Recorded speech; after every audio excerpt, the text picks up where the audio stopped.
أعوذ بالله من الشيطان الرجيم. بسم الله الرحمن الرحيم. الحمد لله رب العالمين والصلاة والسلام على سيد الأنبياء والمرسلين نبينا محمد وعلى آله وصحبه أجمعين أما بعد. قال الله تبارك وتعالى رب السماوات والأرض وما بينهما فاعبده واصطبر لعبادته هل تعلم له سميا. پچھلی مجلس میں توحید کی تینوں قسموں سے متعلق قرآن کریم کی سورہ مریم کی آیت ہم نے دیکھی. اس ایک آیت میں اللہ تعالیٰ نے توحید کی تینوں قسموں کو جمع کیا ہے: توحید ربوبیت، توحید الوہیت اور توحید اسماء و صفات. اب اس مجلس میں ان تینوں اقسام سے متعلق جو دلائل ہیں، قرآن کریم سے اور احادیث سے جو دلائل ثابت ہیں، انشاءاللہ ہم اس کو دیکھنے کی کوشش کریں گے. اس کے بہت ساری دلیلیں ہیں. بعض دلیلیں جو آسانی سے یاد کی جا سکتی ہیں اور تقریباً باتیں ان دلیلوں میں آ جاتی ہیں. اس طرح دلیلوں کا انتخاب کر کے اس کو ہم پڑھیں گے، سمجھنے کی کوشش کریں گے، اور امید ہے کہ بعد میں آپ لوگ ان آیتوں کو یاد بھی کریں گے. سب سے پہلی قسم توحید کی ہے توحید ربوبیت. توحید ربوبیت کیا ہے؟ شیخ ابن عثیمین رحمہ اللہ فرماتے ہیں: هو افراد اللہ سبحانہ وتعالی بالخلق والملک والتدبیر. توحید ربوبیت اللہ کو منفرد ماننے کا نام ہے، خلق میں، ملک میں اور تدبیر کے معاملے میں. تین چیزیں علماء نے توحید ربوبیت کے بارے میں ذکر کی ہیں، بعض نے چوتھی چیز کو بھی اس میں شامل کیا ہے. توحید ربوبیت یہ ہے کہ ایک انسان یہ مانے کہ رب اللہ تعالیٰ ہے، اللہ کے سوا کوئی رب نہیں. اس کی موٹی موٹی تعریف یہ ہے کہ اللہ رب ہے، اللہ کے سوا کوئی رب نہیں. عربی زبان میں رب کے معنی مالک کے ہوتے ہیں. امام ابن کثیر نے رب العالمین کی تفسیر میں یہ بات کہی کہ رب کے معنی عربی زبان میں مالک کے ہوتے ہیں. لیکن جب ہم اللہ کو رب مانتے ہیں تو کئی چیزوں کا ماننا اس میں شامل ہوتا ہے، صرف مالک نہیں. نمبر ایک، اللہ تعالیٰ خالق ہے تمام چیزوں کا، اللہ کے سوا کوئی خالق نہیں. ساری چیزیں اللہ تعالیٰ کی پیدا کی ہوئی ہیں اور اکیلا اللہ تعالیٰ تمام مخلوقات کا خالق ہے، پیدا کرنے والا، وجود بخشنے والا. دو، ان تمام چیزوں کا اکیلا اللہ مالک ہے. یہ چیزیں کسی اور کی نہیں، سب کی سب اللہ کی ہیں. تین، اللہ تعالیٰ اس پورے کائنات کے نظام کی تدبیر کر رہا ہے.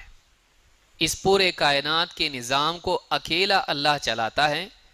موسموں کی تبدیلی، کامیابی ناکامی، خوشی غم، راحت تکلیف، بیماری شفا، زندگی موت، تمام چیزیں اللہ تعالیٰ کے حکم سے کائنات میں ہوتی ہیں. کائنات میں اللہ ہی کی طرف سے تدبیر ہوتی ہے، وہی اس پورے نظام کو اکیلا چلا رہا ہے. اور ایک چیز بعض علماء نے اس میں اور ذکر کی ہے کہ اللہ تعالیٰ تمام مخلوقات کا رازق ہے، خالق بھی ہے اور رازق بھی ہے. وہی تمام مخلوقات کو ان کا رزق دیتا ہے، کھانا پینا اور زندگی کی بنیادی ضرورتیں. تو یہ چار چیزیں اگر آپ دیکھیں کہ ان چاروں میں اللہ تعالیٰ کو تنہا اکیلا ماننا، منفرد ماننا، اکیلا اللہ یہ کرتا ہے. اس کا نام کیا ہے؟ توحید ربوبیت. خالق، مالک، رازق اور مدبر، تدبیر کرنے والا. تو یہ چاروں چیزیں اللہ کے لیے خاص کر دینے کو توحید ربوبیت کہتے ہیں. ایک ایک کر کے اس کی دلیل ہم دیکھتے ہیں. نمبر 1 تخلیق، اللہ ہی خالق ہے، اللہ کے سوا کائنات کا اور مخلوقات کا کوئی خالق نہیں۔ اللہ تعالیٰ قرآن کریم میں فرماتا ہے اللہ خالق کل شیء وہو علی کل شیء وکیل، سورہ الزمر آیت نمبر 62۔ اللہ خالق کل شیء، اللہ تعالیٰ خالق ہے ہر چیز کا، تمام چیزوں کا۔ اکیلا خالق کون ہے؟ اللہ۔ اللہ کے سوا باقی تمام چیزیں مخلوق ہیں، اللہ ہی خالق ہے۔ اللہ خالق کل شیء، اللہ تمام چیزوں کا خالق ہے، اور وہ علی کل شیء وکیل، اور وہی ہر چیز پر نگہباں ہیں، نگراں ہیں، نگرانی کرنے والا، سرپرست۔ تمام چیزوں کو وہی دیکھ رہا ہے، ان کی نگرانی کر رہا ہے، ان کی حفاظت کر رہا ہے، ان کے بارے میں اللہ تعالیٰ سرپرست ہے۔ تو یہ پہلی دلیل ہے جس سے معلوم ہوتا ہے کہ اللہ تعالیٰ تمام چیزوں کا خالق ہے۔ اس میں ایک سوال جیسے بعض لوگ اٹھاتے ہیں، اور شیطان بھی دلوں میں سوال ڈالتا ہے، جیسا کہ حدیث میں آیا ہے کہ جب ہر چیز کو اللہ نے پیدا کیا تو اللہ کو کس نے پیدا کیا؟ اللہ کے نبی صلی اللہ علیہ وسلم فرماتے ہیں شیطان آدمی سے پوچھتا ہے کہ فلاں چیز کو کس نے پیدا کیا، فلاں چیز کو کس نے پیدا کیا، فلاں چیز کو کس نے پیدا کیا، اور یہاں تک کہ پوچھتے پوچھتے وہ اچانک پوچھ لیتا ہے کہ جب سب کو اللہ نے پیدا کیا تو اللہ کو کس نے پیدا کیا؟ حدیث میں ہے کہ جب نوبت یہاں تک پہنچ جائے تو اس آدمی کو چاہیے کہ فَلْيَسْتَعِذْ بِاللَّهِ وَلْيَنْتَهِ، وہ اللہ کی پناہ مانگے اور اس خیال سے رک جائے، سوالات کے سلسلے سے آگے جانے سے رک جائے۔ یہاں ایک بات یہ بھی ہے کہ ابن عباس رضی اللہ تعالیٰ سے بھی کسی نے پوچھا تو انہوں نے آیت پڑھی هو الاول والآخر، وہی پہلا ہے اور وہی آخری ہے۔ حدیث میں بھی ہے انت الاول فلیس قبلک شیء، اے اللہ تو پہلا ہے، تجھ سے پہلے کوئی چیز نہیں۔ جو آدمی آج بہت سارے ایتھیسٹ اور بہت سارے جو ہے ملحد یا دہریے ہیں جو اللہ ہی کو نہیں مانتے ہیں، خالق کا وجود نہیں مانتے ہیں، وہ کہتے ہیں آپ لوگ ہی کہتے ہیں سب کو اللہ نے پیدا کیا، اور آپ لوگ ہی کہتے ہو کہ بغیر کسی کے پیدا کیے چیز پیدا نہیں ہو سکتی، تو پھر اللہ کو کس نے پیدا کیا؟ ان کے لیے موٹا سا جواب یہ ہے کہ ہم ساری چیزوں کو مخلوق مانتے ہیں اور اللہ کو مخلوق نہیں مانتے ہیں۔ آپ یاد رکھیں اس بات کو، ساری چیزوں کو ہم کیا مانتے ہیں؟ مخلوق، اللہ کو خالق۔ تو یہ ہر چیز کو پیدا کرنے والا کوئی ہوتا ہے، یہ قاعدہ مخلوق کے لیے، خالق کے لیے نہیں۔ اللہ کو اگر ہم مخلوق مانتے تب یہ سوال پیدا ہو سکتا تھا کہ پھر اللہ جب نعوذ باللہ مخلوق ہے تو پھر اللہ کو کس نے پیدا کیا؟ ہم اللہ کو مخلوق مانتے نہیں، تو وہ سوال اللہ پر لاگو ہوتا ہے؟ نہیں۔ سوال کس پر لاگو ہوتا ہے؟ جو پیدا ہوا ہے، جس کو بنایا گیا ہے، اس کو کس نے بنایا سوال پیدا ہوتا ہے۔ جس کو کسی نے بنایا نہیں اور جو پیدا ہی نہیں ہوا ہے اس کے بارے میں سوال غلط ہے۔ لم یلد ولم یولد، ولم یولد ہے وہ، تو اللہ تعالی ہمیشہ سے ہے، ہمیشہ رہے گا۔ یہ بھی بولنا غلط ہے کہ سب سے پہلے اللہ آیا، یہ بولنا صحیح نہیں، کیونکہ اللہ آیا، اللہ ہمیشہ سے ہے۔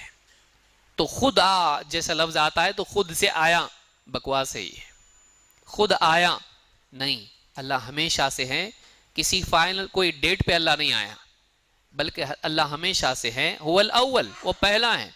تم کوئی بھی چیز، کسی بھی چیز کا نام لو، اس سے پہلے اللہ تھا، کچھ نہیں تھا، اللہ تھا۔ تو اللہ کے بارے میں ہمارا عقیدہ یہ ہے کہ اللہ خالق ہے، مخلوق نہیں۔ اسی لیے اللہ کو کس نے پیدا کیا؟ جب اللہ پیدا ہی نہیں ہوا تو کس نے پیدا کیا؟ بیوقوف سوال ہے، سمجھ میں آ رہی بات؟ جب اللہ کو ہم لوگ پیدا ہوا مانتے ہی نہیں ہے تو پیدا کس نے کیا؟ سوال بے فائدہ ہیں۔ اللہ ہمیشہ، اللہ نے سب کو پیدا کیا، تو اللہ خالق ہے، مخلوق نہیں۔ اللہ تعالیٰ فرماتا ہے اللہ خالق کل شیء، اس میں بھی شرک کی نفی ہے۔ کیوں؟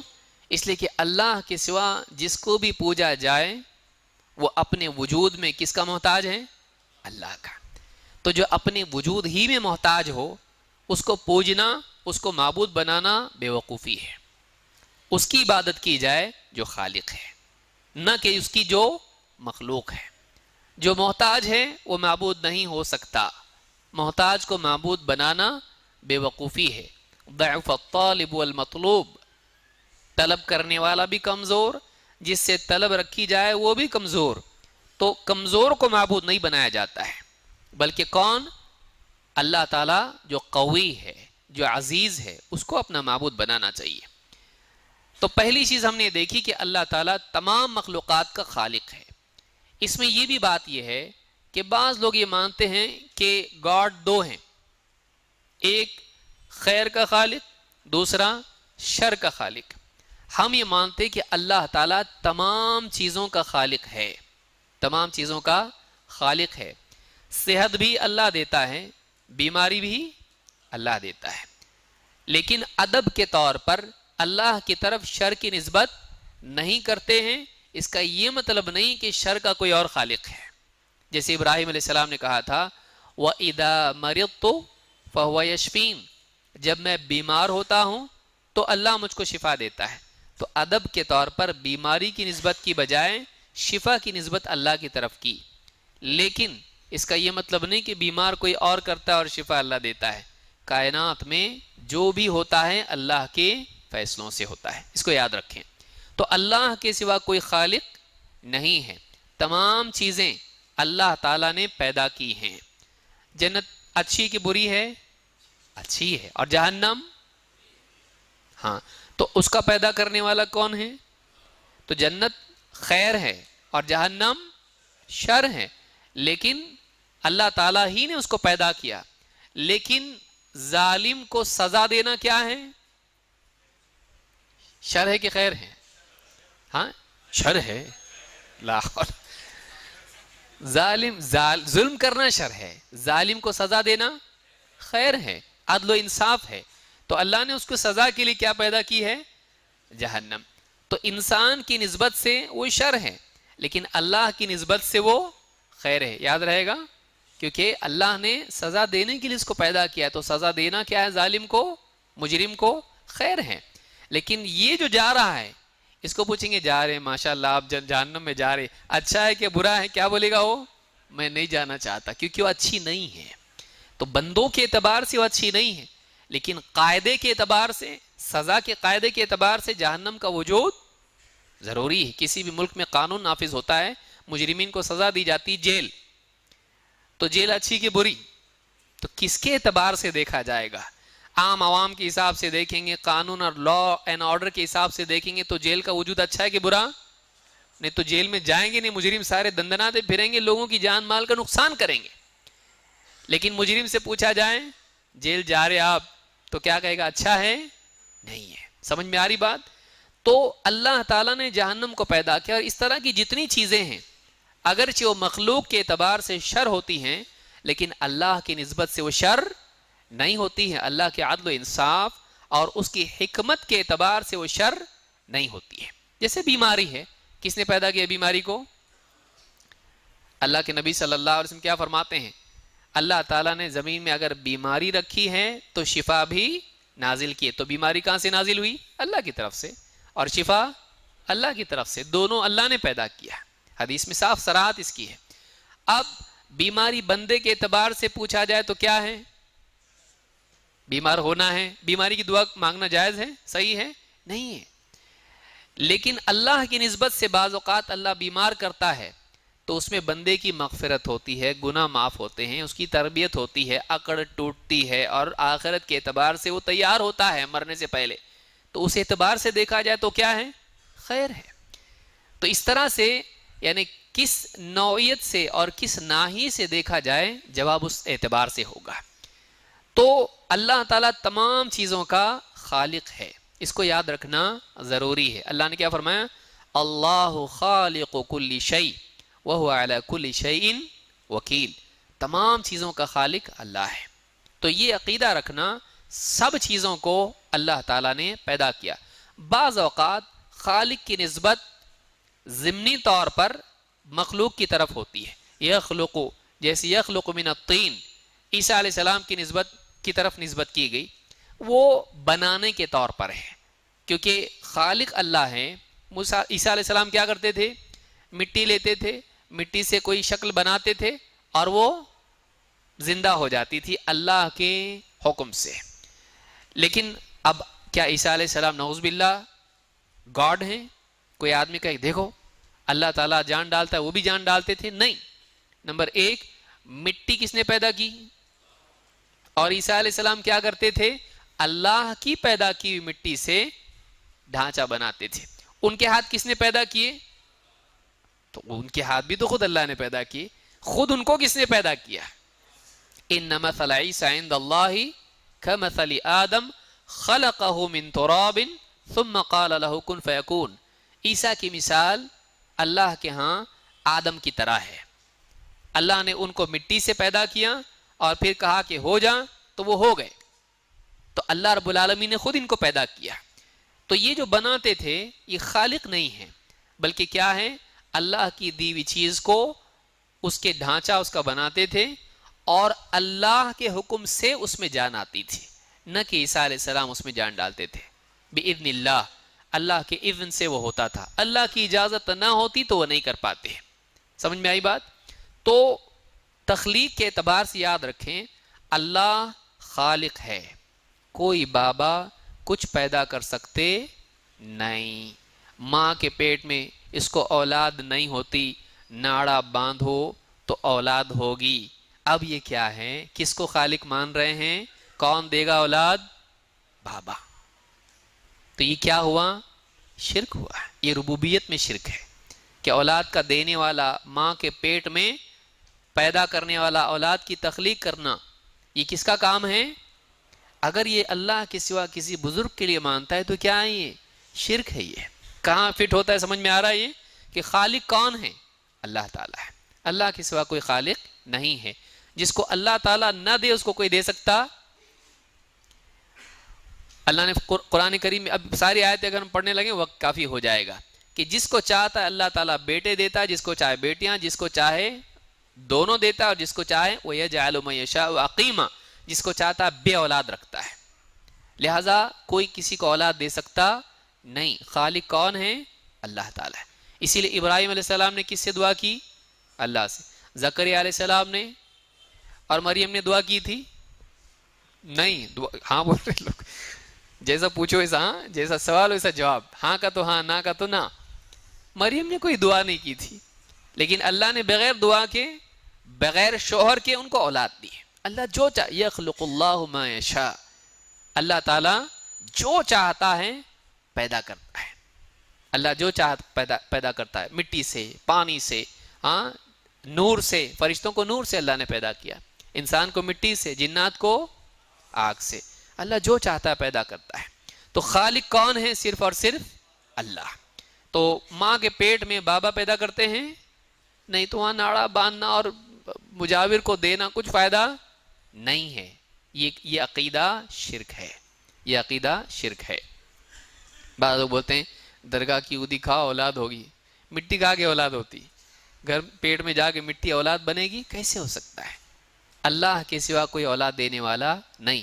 انبیاء جب اپنی بیوی کو اولاد نہیں دے سکتے تو اللہ کے سوا پھر کون دے سکتا ہے؟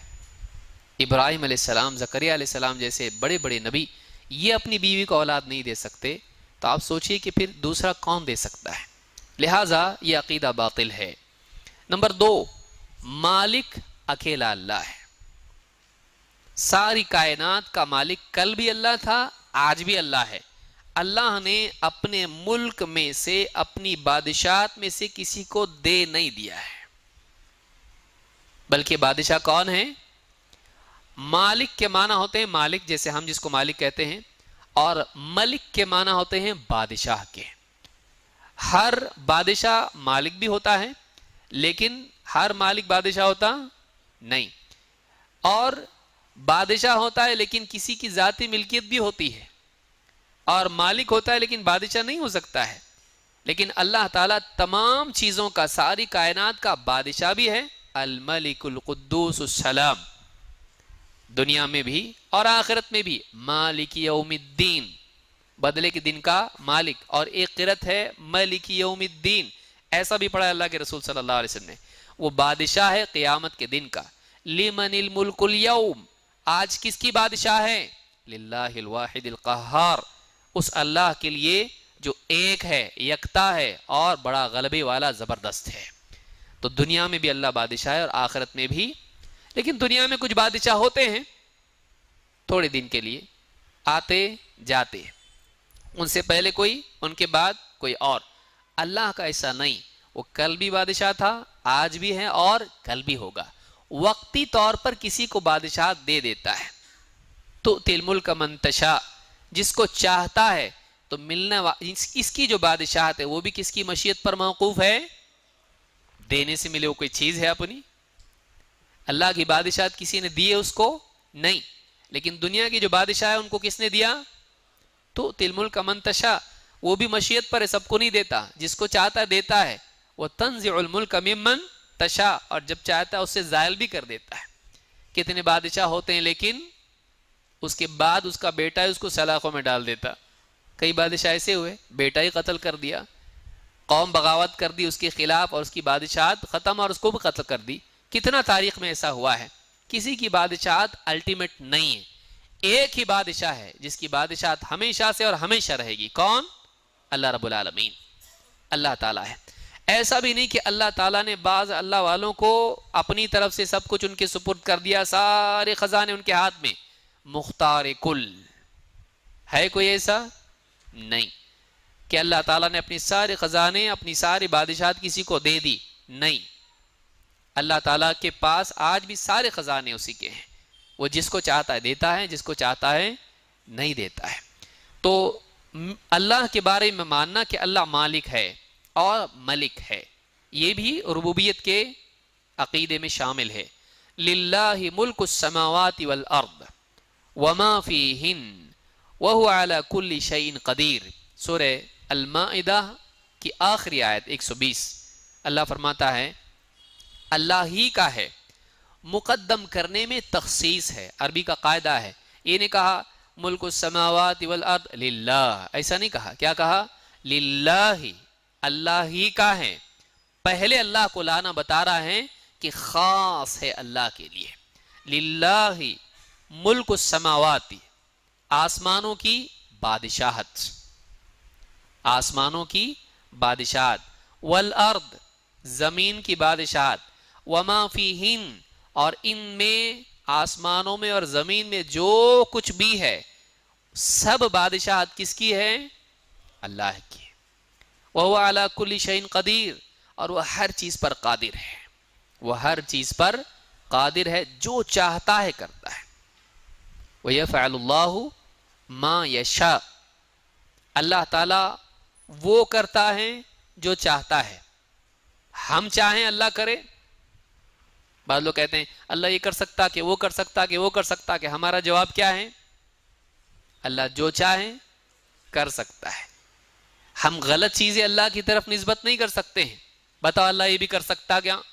اب کوئی آدمی کہے کوئی عیب کی بات ہو، اگر کوئی عیب کی بات ہو جیسے جھوٹ بولنا وغیرہ وغیرہ، ہم اللہ کی طرف نسبت نہیں دے سکتے کہ ہاں اللہ تعالیٰ جھوٹ بھی بول سکتا ہے، نعوذ باللہ، یہ عیب ہے اور اللہ عیب سے پاک ہے۔ اب اگر نہیں بولتا ہے تو سامنے والا کیا کہے گا؟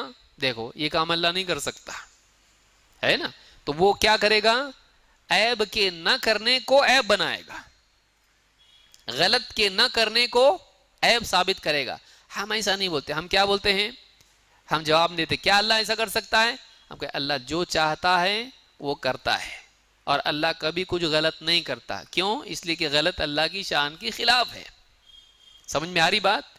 اللہ جو چاہتا ہے، فعال لما یرید، اللہ کے افعال اللہ کے ارادے کے تابع ہیں، اللہ کے افعال اللہ کی مشیت کے تابع ہیں، لہٰذا ہم ہر چیز اللہ کر سکتا اس طرح سے نہیں بتاتے جس میں عیوب بھی شامل ہوں، بلکہ ہم وہ چیز کہتے ہیں اللہ نے اپنی مشیت کے تابع، اپنے ارادے کے تابع اپنے افعال کو بتایا ہے، جو ارادہ کرتا ہے وہ کرتا ہے، اور اللہ کبھی غلط چیز نہیں کرتا ہے جو اس کی شان کے خلاف ہو۔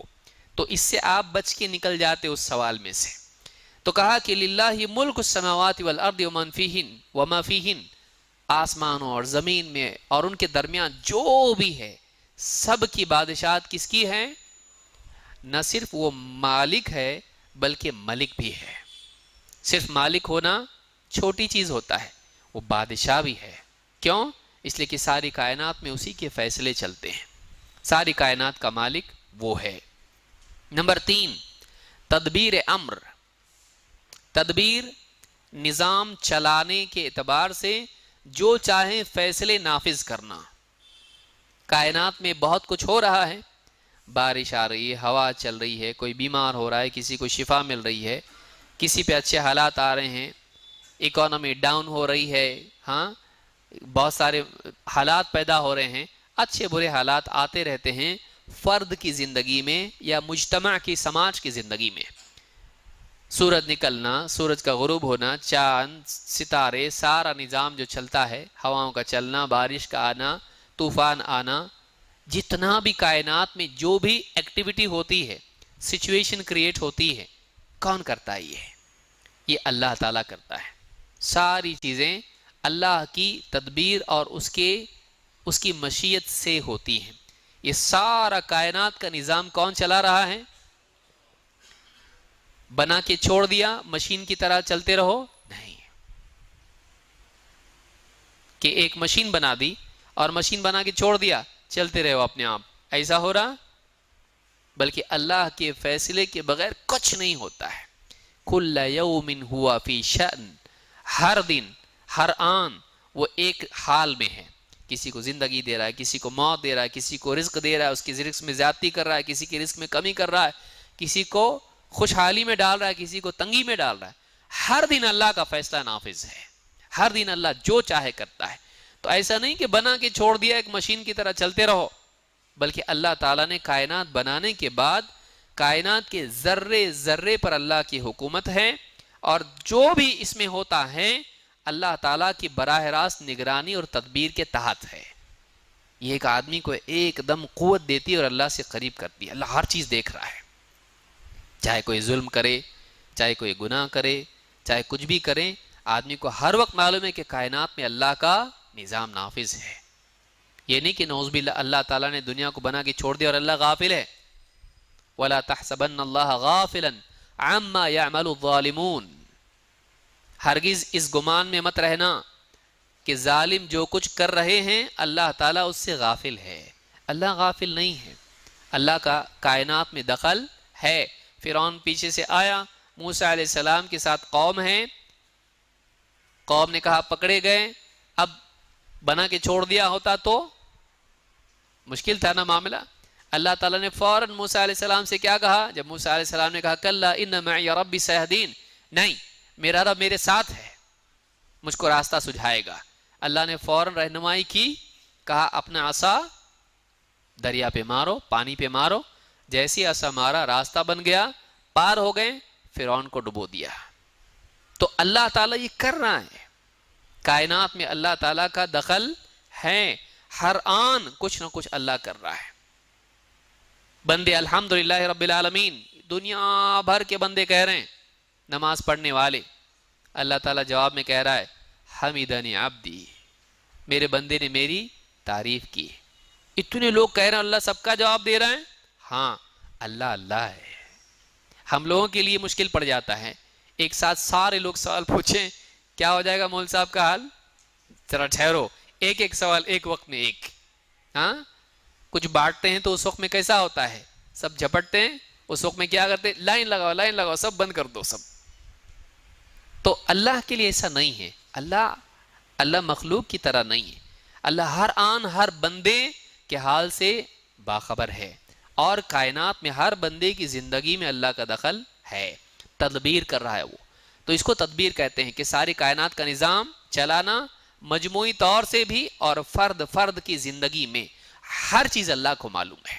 اسی لیے ہم دعا کرتے ہیں، اللہ کو معلوم ہوتا ہے اور اللہ پھر ہماری دعا کے حساب سے ہمارے ساتھ معاملہ کرتا ہے۔ ہر آدمی کی زندگی میں اللہ تعالیٰ کے فیصلے نافذ ہوتے ہیں۔ اللہ تعالیٰ فرماتا ہے یدبر الامر من السماء الى الارض، اللہ تعالیٰ تدبیر کرتا ہے معاملات کی آسمان سے لے کر زمین تک۔ یدبر الامر من السماء الى الارض، فیصلے کہاں سے نافذ ہوتے ہیں؟ پارلیمنٹ میں. ہاں بارش ہوگی پارلیمنٹ میں طے ہوگا تو ہوگی، نہیں تو نہیں ہوگی. ہاں اناج اگے گا، طوفان آئے گا، سیلاب آئے گا، کیا حالات، لوگ بیمار آئیں گے، پلیگ آئے گا کہ نہیں آئے گا، کون طے کرتا ہے؟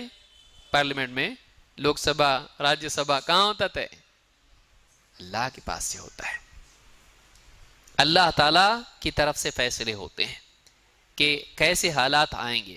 یدبر الامر من السماء الى الارض، آسمان سے لے کے زمین تک تمام امور کے فیصلے کون کرتا ہے؟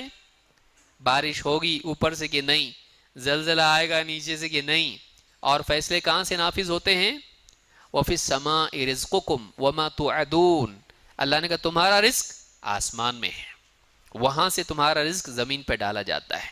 چاہے بارش کی صورت میں دیکھو یا لوح محفوظ میں لکھا ہوا دیکھو، کسی بھی اعتبار سے ہو، رزق کا فیصلہ کہاں سے ہوتا ہے؟ آسمان سے. تو یدبر الامر من السماء الى الارض، یہ سورہ سجدہ کی آیت نمبر 5 ہے. اسی طرح سے اللہ نے فرمایا اللہ الذی خلقکم ثم رزقکم ثم یمیتکم ثم یحییکم، اللہ ہی تو ہے جس نے تم کو پیدا کیا، خلق، ثم رزقکم، پھر تم کو رزق دیا، پیدا کر کے چھوڑ نہیں دیا، کھانے کو ہی نہیں، مر گئے سب. ہاں پیدا تو ہوئے، جان تو آئی، گئی بھی، کیسے؟ کھانے کو ہی نہیں کچھ، پینے کو ہی نہیں کچھ یہاں پہ، اور آکسیجن ہی نہیں، کیسا ہوتا؟ انسان کو حیات دینے کے بعد اللہ تعالیٰ نے اس حیات کی ابتدا کے ساتھ اس حیات کی ارتقاء کا بھی انتظام کیا ہے، اس کی بقا کا بھی انتظام کیا ہے، تاکہ کھاؤ پیو جیو، اللہ نے اس کا بھی انتظام کیا. اللہ نے فرمایا اللہ الذی خلقکم ثم رزقکم، پیدا کرنے کے بعد تمہارے رزق کا بھی انتظام کیا، پھر ثم یمیتکم، اس کے بعد وہ تم کو موت دیتا ہے، ثم یحییکم، پھر تم کو وہ زندہ کرے گا. اللہ پیدا کرنے پر بھی قادر ہے، اللہ تعالیٰ زندگی باقی رکھنے پر بھی قادر ہے، اللہ تعالیٰ زندگی ختم کرنے پر بھی قادر ہے، ختم کر کے واپس زندہ کرنے پر بھی قادر ہے. ساری کیفیات آپ دیکھیے، ابتدا، بقا، انتہا، واپس سے پیدا کرنا. تو یہ ساری چیزیں جو ہیں یہ اللہ اس پر قادر ہے. اللہ فرماتا ہے هل من شرکائکم من یفعل من ذلکم من شیء، جن کو تم نے شریک بنا رکھا ہے، تمہارے ان شریکوں میں سے کوئی ہے جو ان کاموں میں سے کوئی ایک کام بھی کر سکتا ہے؟ ذالکم، اللہ نے فرمایا سبحانہ وتعالی عما یشرکون، پاک ہے اللہ ان کے شرک سے جس میں یہ لوگ مبتلا ہیں. اللہ کے سوا کوئی کر سکتا نہیں. خالق، رازق اور زندگی اور موت کا مالک، یہ سب کا سب کون کرتا ہے؟ یہ اللہ ہے، یہ اللہ کرتا ہے. اس سورہ روم کی آیت نمبر 40 ہے، اس میں رزق کا تذکرہ بھی اللہ نے کیا ہے جو ربوبیت کے لوازمات میں سے ہے. اسی طرح سے اللہ تعالیٰ نے فرمایا وَإِن يَمْسَسْكَ اللَّهُ بِضُرٍّ فَلَا كَاشِفَ لَهُ إِلَّا هُوَ وَإِن يَمْسَسْكَ بِخَيْرٍ فَهُوَ عَلَى كُلِّ شَيْءٍ قَدِيرٌ. انسان کی زندگی میں دو طرح کے حالات آتے ہیں. کون سے حالات ہیں وہ؟ ہاں اچھے حالات اور برے، راحت، تکلیف اور پریشانی، مصیبت اور اس سے نجات، بیماری، شفا، خوشی، غم، راحت، تکلیف، کامیابی، ناکامی. اس طرح کے دونوں قسم کے حالات انسان کی زندگی میں آتے ہیں. دونوں کون لاتا؟ اور ان کو بدلنا بھی کس کے اختیار میں ہے؟ ایک آدمی بری تکلیف میں ہے، پکارتا ہے اللہ کو، اے اللہ تکلیف ہٹا، کل سے برابر پابندی سے نماز پڑھوں گا، اللہ تعالیٰ ہٹا دیتا ہے. ایک آدمی اچھے حالات میں ہے، اللہ تعالیٰ اس کو واپس ہوش میں لانے کے لیے مصیبت ڈالتا، تو اچھے حالات بھی ہٹا کے برے حالات اس پہ ڈالتا. کون کرتا ہے؟ اچھا اچھے حالات ہٹا کے برے حالات ڈالتا، پھر وہ دعا کرتا، پھر اس برے حالات کو ہٹانے والا کون ہے؟ اللہ ہے. تو ساری کائنات میں حالات کا بدلاؤ اللہ کے حکم سے ہوتا ہے، اصل وہاں سے فیصلہ ہوتا ہے. اللہ فرماتا ہے وَإِن يَمْسَسْكَ اللَّهُ بِضُرٍّ فَلَا كَاشِفَ لَهُ إِلَّا هُوَ، اگر اللہ تعالیٰ تجھ پہ کوئی تکلیف ڈال دے تو اس کے سوا کوئی نہیں جو اس تکلیف کو ہٹائے. بابا نہیں ہٹاتے، ہاں بچہ نہیں ہو رہا درگاہ پہ، بیماری ہے درگاہ پہ، فلانی پریشانی ہے، کورٹ میں کیس پھنسا ہوا ہے درگاہ پہ۔ اللہ نے فرمایا اگر اللہ تعالیٰ تجھ پہ کوئی تکلیف ڈالے تو اللہ کے سوا اس تکلیف کو ہٹانے والا کوئی نہیں ہے۔ تو کس سے مانگنا چاہیے؟ وَإِن يَمْسَسْكَ بِخَيْرٍ، اور اگر اللہ تجھ پر کوئی خیر ڈالے، اللہ کی طرف سے تجھ کو کوئی خیر آئے، نصیب ہو، فَهُوَ عَلَى كُلِّ شَيْءٍ قَدِيرٌ، تو اللہ ہر چیز پر قادر ہے۔ یعنی اللہ ایک جگہ دوسری جگہ کہا فَلَا رَادَّ لِفَضْلِهِ، اللہ کے فضل کو کوئی لوٹا نہیں سکتا، کہ اللہ کی طرف سے کسی کو اگر عزت، نفع، کامیابی اگر ملنے والی ہے، شفا ملنے والی ہے، مخلوق مل کے کرے ہم نہیں چاہتے واپس جاؤ، بھیج سکتے کوئی واپس نہیں۔ اللہ تعالیٰ چاہیں تو کسی کو کامیاب کرنا، سب مل کے ناکام نہیں کر سکتے۔ اللہ شفا دینا چاہیں، سب مل کے اس کو بیمار نہیں کر سکتے۔ اللہ اگر اس کو بیمار کرنا چاہیں، سارے ڈاکٹر مل کے اس کو شفا نہیں دے سکتے۔ لا شفاء الا شفاؤک، تیری شفا کے سوا کوئی شفا نہیں۔ اب ادی لے کے یہاں لگا رہا، یہاں لگا رہا، ہوتا دیکھنے میں بھی اچھا نہیں دکھتا ہو، وہ بھسم کی طرح ہے جو مشرکین کرتے ہیں۔ اللہ ہم سب کی حفاظت فرمائے۔ بعض علاقوں میں بچہ نہیں بول رہا، وہ فلانے طوطے بابا کی درگاہ پہ جاتے ہیں، وہ طوطے وہاں پہ رہتے، طوطے کا جھوٹا اس کو کھلاتے ہیں۔ طوطے کی، وہ انسان کی بولی بلوانا ہے کہ طوطے کی طرح ٹیں ٹیں کروانا ہے اس کو، کیا ہے یہ؟ کہاں سے لائے یہ سب چیزیں؟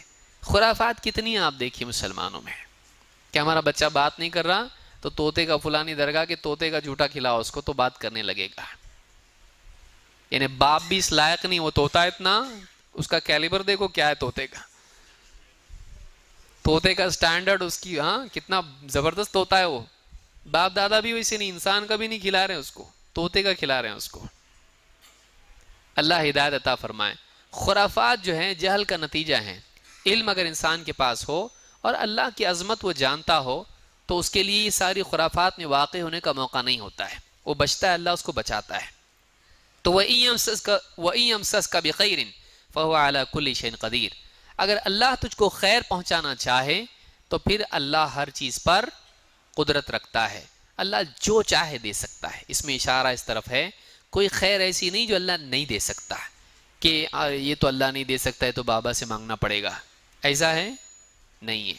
ہاں بعض لوگ کیسا ہے، لاٹری کا ٹکٹ تو اللہ سے نہیں مانگ سکتے نا، نمبر آیا اپنا، ریس کے گھوڑے کا نمبر اللہ سے کیسا مانگنا، غلط کام ہے۔ دیکھیے یاد رکھیں، بعض لوگ کہتے ہیں کہ لوگ جاتے ہیں بتوں سے مانگتے ہیں ان کو ملتا ہے، اور ہم تو درگاہوں پہ، بعض اوقات مسلمان کہتا ہے ہمارے مسائل حل نہیں ہو رہے تھے، ہم درگاہ پہ گئے اور وہاں مانگے ملا۔ اس کی کیا دلیل ہے کہ انہوں نے دیا، اس کی دلیل کیا ہے؟ موٹی مثال ہے، ایک بچہ ہے گھر کے اندر، وہ جا کے دیوار سے مانگے مجھے کھانا چاہیے، گھر کی دیوار ہے بھائی، بچہ ماں سے ناراض ہوا اور جا کے دیوار سے کہا ماں سے نہیں چاہیے مجھ کو، تو کھانا دے۔ ماں نے سنا، اس کو بھوک لگی، اس کو ماں نے بولا ادھر آ، یہ بیٹھے کھانا دے، کھانا ہے کھا اس کو۔ اب وہ یہ سمجھنے لگے دیکھو دیوار سے مانگتے ہی ملا، اس دیوار نے ماں کے دل میں ڈالا، بے وقوف ہے کہ نہیں ہوا؟ تو ماں نے دیکھا اس کو بھوک لگی ہے، دیوار سے مانگ رہا ہے، دینے والی کون ہے؟ ماں ہی ہے۔ لیکن وہ کیا سمجھ رہا، مانگا کس سے؟ تو یاد رکھیں دینے والا کون ہے؟ اللہ ہی ہے۔ بتوں سے مانگے، پتھر سے مانگے یا کسی سے بھی مانگے، دینے والا کون ہے؟ اللہ ہے۔ لیکن یہ کیا اپنی جہالت میں شیطان اس کے دل میں کیا ڈالتا ہے، دیکھ اتنی دعا کیا کہیں نہیں ملا، بابا کے در پہ گیا مانگا، فٹ سے اگلے دن مل گیا۔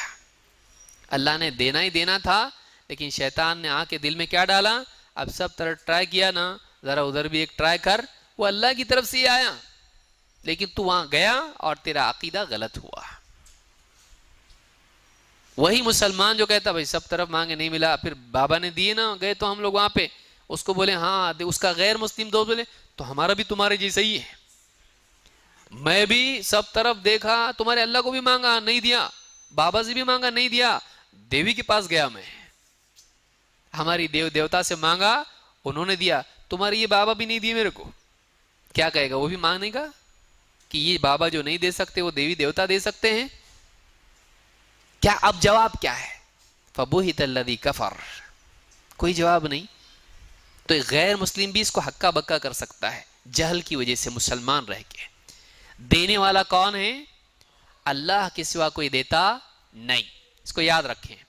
تو یہ تدبیر ہے۔ اللہ تعالیٰ قرآن کریم میں فرماتا ہے یولج اللیل فی النہار ویولج النہار فی اللیل وسخر الشمس والقمر کل یجری لأجل مسمى ذالکم اللہ ربکم لہ الملک والذین تدعون من دونہ ما یملکون من قطمیر۔ سورہ فاطر آیت نمبر 13۔ کیا فرمایا؟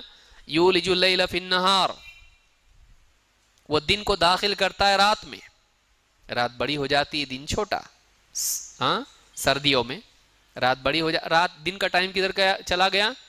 رات کے ڈپارٹمنٹ میں، رات کے پاکٹ میں۔ پھر وَيُولِجُ النَّهَارَ فِي اللَّيْلِ، اور دن کو داخل کر دیتا ہے کس میں؟ رات میں، رات کو دن میں، دن کو رات میں۔ تو کبھی دن بڑے ہو جاتے ہیں اور کبھی رات بڑی ہو جاتی ہے۔ وَسَخَّرَ الشَّمْسَ وَالْقَمَرَ، اور اس نے سورج اور چاند کو مسخر کر رکھا ہے، چاند کی برابر منزلیں ہیں اور ہر مہینے میں برابر وہ چھوٹا بڑا بڑا چھوٹا برابر ہو جاتا ہے، سسٹم چلتا رہتا ہے، مہینوں کی گنتی ہی لوگ گنتے ہیں، آج کیلنڈر ہے پہلے نہیں تھے۔ اور سورج ہے برابر اس کے اوقات ہیں، ان اوقات میں سورج غروب ہوتا ہے، حتیٰ کہ بالکل سائنسدانوں نے بنا کے رکھا ہے اسی ٹائم پہ غروب ہوگا، سن سیٹ اور سن رائز۔ یہ کتنی یعنی پابندی کے ساتھ سورج کا طلوع اور غروب ہونا، کس نے پابند بنا رکھا ہے اس کو؟ اللہ نے بنا رکھا ہے، اللہ نے اس کو بنا کے رکھا ہے پابند۔ کائنات کے اندر نظام کا ہونا اس نظام کے بنانے والے کی دلیل ہے، قانون کا ہونا قانون بنانے والے کی دلیل ہے، ان کو پابند کرنا اس کی قدرت اور اس کی حکمت، اس کے علم کی دلیل ہے۔ اور اللہ نے کہا ذالک، اور کل یجری لاجل مسمى، ہر ایک چلا جا رہا ہے ایک مقررہ وقت تک کے لیے۔ وہ وقت کب آنے والا ہے؟ قیامت کا دن، تب تک کے لیے چلتا رہے گا۔ جب قیامت آئے گی سورج الٹا معاملہ ہو جائے گا، مشرق کی بجائے کہاں سے طلوع ہوگا؟ مغرب سے۔ ذالکم اللہ ربکم لہ الملک، یہ ہے تمہارا رب اللہ، ساری بادشاہت اسی کی ہے۔ اور اللہ کے سوا دوسرے کیسے ہیں؟ والذین تدعون من دونہ، اللہ کے سوا جن کو تم پکارتے ہو، جن سے تم دعائیں کرتے ہو، فریاد کرتے ہو، ما یملکون من قطمیر، وہ کھجور کی گٹھلی کے چھلکے کے بھی مالک نہیں۔ باقی چھوڑو، جس کی تم کو ضرورت نہیں اس کے بھی مالک نہیں۔ کھجور کی گٹھلی ہوتی ہے، آپ نے رمضان میں دیکھا ہوگا، اس کے اوپر ایک کیا ہوتی ہے؟ ایک جھلی ہوتی ہے، سفید سا کاغذ کی طرح ہوتا ہے، تو کیا ہے؟ قطمیر۔ اس کے بھی مالک نہیں ہے، یعنی اتنی بھی ان کی ملکیت کائنات میں نہیں، اتنی بھی اتھارٹی ان کے پاس نہیں ہے۔ ساری چیزوں کا مالک کون ہے؟ سورج چاند ستارے رات دن اور سارا نظام، سب کا سب اللہ تعالیٰ اس کا مالک ہے۔ وہ رب ہے، وہ رب ہے جو ساری کائنات کا نظام چلا رہا ہے۔ تو خالق، مالک اور رازق اور تدبیر کرنے والا، یہ کون ہے؟ اللہ ہے۔ بعض مسلمان مانتے ہیں بابا کی نظر کرم ہے ہمارے اوپر، آج کل حالات دکان کے اچھے چل رہے، کولگاؤں والے بابا کا فوٹو جب سے لگا ہے سب صحیح ہو گیا۔ تو اس طرح سے لوگ مانتے ہیں کہ ان سے ہمارے حالات بدلتے ہیں، نہیں، حالات کا بدلنا کس کے حکم سے ہوتا ہے؟ اللہ کے حکم سے۔ کوئی حالات کو بدل سکتا نہیں۔ بعض دیکھیے ملکوں میں جنگیں ہوئی، بعض درگاہوں پہ بھی بم گرے، کیا ہوا؟ ہوئی سیکیورٹی؟ نہیں۔ بچا سکے؟ نہیں، نہ بم روک سکے نہ ان درگاہوں کو بچا سکے، تو پھر مرید کو بچائیں گے؟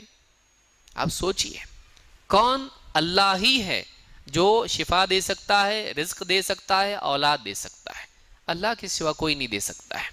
بہت سارے درگاہوں کے اوپر بیٹھنے والے مرید، وہاں پہ آپ دیکھیے ڈبہ رکھا ہوتا ہے چندہ، دور سے چل کے گیا بیچارہ، اس کو کوئی تو بولے وہاں چل وہاں مانگ، بابا بہت بڑے ہیں دینے والے ہیں، تیری دکان نہیں چل رہی نا، ان کی طرف سے ملے گا۔ اب گیا مانگا ہوگا، باہر نکلا وہاں ڈبہ رکھا ہوا ہے درگاہ کا چندہ، میں وہاں سے میرے لیے آیا، اب یہ مجھ سے مانگ رہے ہیں۔ بعض اوقات تو چادر کے نیچے سے ہی بولتا لاؤ۔ تو جب یہ دینے والے ہیں تو ان کے کیا کائے کا چندہ ہے بھائی؟ بولے درگاہ کا تھوڑا ریکنسٹرکشن کر رہے ہیں، اس کے لیے چندے کی ضرورت ہے۔ بابا نہیں دیتے، بابا کیوں نہیں دیتے ہیں؟ وہ مرید کو کیوں ضرورت ہے دوسروں سے لینے کی؟ مجاور کو کیوں ضرورت ہے دوسروں سے لینے کی؟ جب بابا دیتے ہیں تو مرید مجاور نے بانٹنا چاہیے، آؤ ادھر جلدی آؤ، یہ لو پیسے، یہ لو 500 کے نوٹ، یہ لو گلابی نوٹ، یہ لو نیلے نوٹ، سب کو بانٹنا چاہیے نا۔ کہاں ہیں وہ؟ تو مانگ رہے ہیں۔ یعنی یہ بابا سے مانگیں، اور اس کا اسپیشل سیکرٹری جو بھی مجاور وہاں پہ ہے مین درگاہ کا، وہ پبلک سے مانگ رہا ہے، بابا سے مانگنے کی بجائے اس کو بولتے ان سے ہی مانگو ذرا، لیکن ہم کو بھی دو، تم قریب ہے ان کے۔ بابا اللہ سے قریب ہے، بابا سے تم قریب ہے، تم ہم کو دو، لے کے دو، دیتا ہو تمہارا تم مانگو اور جلدی نکلو یہاں سے، بولتا ہو۔ سوچئے کتنی بڑی جہالت ہے مسلمانوں میں، کہ محتاج سے مانگنا کتنی بڑی محتاجی ہے، یہ جہل کا نتیجہ ہے۔